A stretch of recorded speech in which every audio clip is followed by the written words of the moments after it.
बिस्मिल्लाहिर्रहमानिर्रहीम। अस्सलाम वालेकुम। You are watching Islamic AU info YouTube channel. तो मैं अपने चैनल में अपने व्यूअर्स को दिल से खुशामदीद कहती हूँ। और आज मैं सूरह बकरा की तिलावत करने के बहुत ही प्यारे फ़ज़ाइल, बहुत ही प्यारे बेनिफिट आप लोगों से शेयर करूँगी। बहुत ही आसान सा वजीफ़ा है, आप लोग ख़ुद भी सुने, वीडियो को आगे से आगे शेयर करें। और जिन लोगों ने मेरा चैनल अभी तक सब्सक्राइब नहीं किया वो मेरा channel Islamic info YouTube subscribe कीजिए।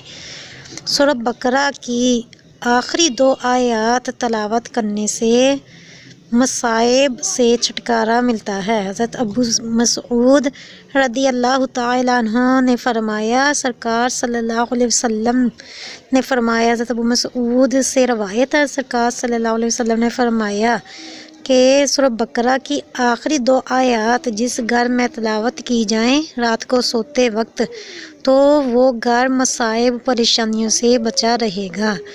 तो ये हदीस पाक का मफ़हूम मैंने आपके सामने शेयर किया। तो सूरह बकरा की आखिरी 2 आयत पढ़ने की खुद भी बहुत ज़्यादा कोशिश कीजिए और आगे से आगे वीडियो को शेयर कीजिए। सूरह बकरा की तलावत जो करेगा, कंप्लीट सूरत पढ़ना तो चलो मुश्किल है, जो सूरह बकरा की आखिरी 2 आयत पढ़ेगा, देखिए ये भी हदीस से आप लोगों को मैंने साबित कर दिया है कि वो घर मसाइब से, परेशानी से बचा रहेगा। और अगर ज़हे नसीब कोई सूरह बकरा की कंप्लीट तलावत करेगा डेली, तो वो घर जिन्नात आसेब परेशानियों से बचा रहेगा। अगर घर पर जिन्नात का साया है, आसेब हैं, परेशानियां हैं, मुश्किलात हैं, तो आप सूरह बकरा की तलावत डेली कीजिए। अल्लाह ताला के फजलो करम से जिन्नात आसेब परेशानियों से आपको छुटकारा मिल जाएगा।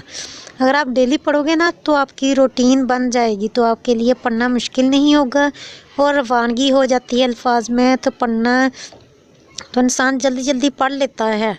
ये तकरीबन 2-2.5 पारों की सूरत है सूरह बकरा। पढ़ने की खुद भी बहुत ज़्यादा कोशिश कीजिए और वीडियो को सवाब की नीयत से सदका जारिया समझते हुए आगे से आगे शेयर भी कीजिए।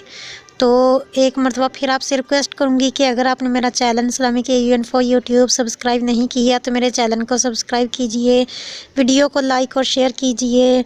हम मिलेंगे नेक्स्ट वीडियो में, तब तक के लिए मैं आपसे इजाज़त चाहती हूँ। अपना बहुत ज़्यादा ख्याल रखिएगा, मुझे भी अपनी दुआओं में याद रखिएगा।